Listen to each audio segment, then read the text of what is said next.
අද ඉඳන් මම වෙනස් වෙනවා කියලා හිතලා දවස් දෙක තුනකින් ආයෙමත් පරණ පුරුදු අතරමං වුණු වාර ගණන අමතක කරන්න.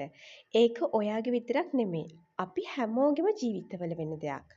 වැදගත් වෙන්නේ ඔයා කොච්චර වාර ගණනක් වැටුණද කියන එක නෙමෙයි, වැටුණු තැනින් Tamanටම ආදරෙන් ආයෙමත් නැගිටින්නේ කොහොමද කියන එකයි. ලොකු පීඩනයක් නැතුව හිතට බරක් නැතුව ඩිසිප්ලින් හදාගන්න පුළුවන් ලස්සන පියවර පහක් මං අද ඔයාලට කියා දෙන්න යන්නේ. දවසේ මුල්ම පැය ඔයාගේ සංසුන්කම වෙනුවෙන් තබා ගන්න. උදේ පාන්දර ඇහැරුණු ගමන් ෆෝන් එක අතට අරන් සෝෂල් මීඩියා බලන්න ගියාම අපේ මොළය උදෙන්ම වෙහෙසෙනවා. ඒ වෙනුවට ෆෝන් එක පැත්තකින් තියන්න. උදේ ඇහැරුණු ගමන් ප්‍රධාන වැඩේ ඉවර වෙනකන් නෝටිෆිකේෂන් බලන්න යන්න එපා. අද දවසේ වැඩ ටික ලියා ගන්න.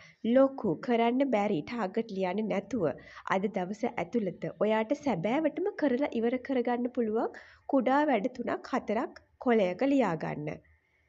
දවසට එක කුඩා චැලෙන්ජ් එකක් විතරක් බාර ගන්න. හැමදේම එකපාර වෙනස් කරන්න ගියාම හිත ඉක්මනින් මහන්සි වෙනවා.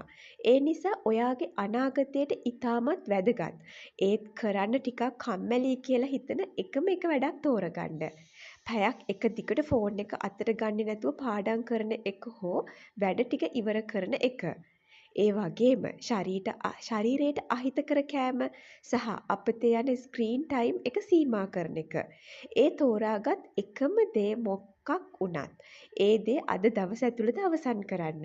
ඒකෙන් ඔයාගේ හිතට ලොකු ජයග්‍රහණයක් සතුටක් ලැබෙනවා. අනිත් දේ තමයි තමන්ටම වෙන පොරොන්දු රකින්න. ඩිසිප්ලින් කියන්නේ වෙන මොකුත් නෙමෙයි. ඔයාගේ හිතට වෙන පොරොන්දු අවංකවම ඉෂ්ට කරන එකට. මං විනාඩි 10ක් පොතක් කියවනවා කිව්වොත් විනාඩි 10ම කියවන්න. මේ වගේ පුංචි පුංචි පොරොන්දු ඉෂ්ට කරද්දි ඔයාගේ මොළයට ඔයා ගැන ලොකු විශ්වාසයක් සහ ආත්ම ගෞරවයක් ගොඩනැගෙනවා. අනිත් කරුණ තමයි කම්මැලිකම ආපු ගමන් ඒකට මෘදු ලෙස මුහුණ දෙන්න. යම් හේකින් අද දවසේ වැඩක් මිස් වුණොත් අනේ මට නම් මේක කරන්න බෑ කියලා හිතලා වැඩේ අතහැරලා දාන්න එපා. ඒ වෙනුවට කුඩා දඬුවමක් මගින් නැවත මාර්ගයට එන්න. උදාහරණයක් පැයක් යනකම් ෆෝන් එක සම්පූර්ණයෙන්ම අක්‍රිය කර තැබීම. වැටුණු තැනින් Tamanටම දොස් නොකියා කමක් නැහැ මං ආයෙමත් මේ වෙලාවේ ඉඳන් පටන් ගන්නවා කියලා සංසුන්ව ආයෙත් වැඩේට බහින්න.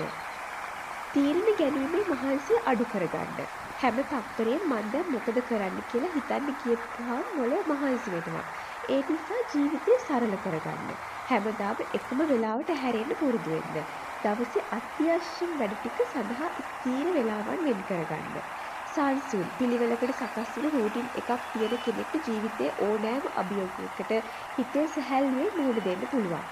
මතක තබා ගන්න වෙනස කියන්නේ එක රැයින් වෙන දෙයක් නෙමෙයි. තමන් ගැන පිළිගැනීමක් ඇති කරගන්න නැතුව තමන්ටම ආදරෙන් දවස් 30ක් විතර මේ පුංචි වෙනස්කම් ටික එක දිගට කරලා බලන්න ඔයා නොසිතන තරම් ලස්සන සංසුන් සාර්ථක කෙනෙක් බවට ඔයා පත් වෙවි. ඉතින් මම අහගෙන හිටිය ඔයාලා හැමෝටම ස්තුතියි මේ වගේ තවත් ඔයාලට වැදගත් වෙයි කියලා හිතන වීඩියෝ එකකින් අද ඔයාලා හමු වෙනකම් ඔයාලා හැමෝටම සුබ දවසක්.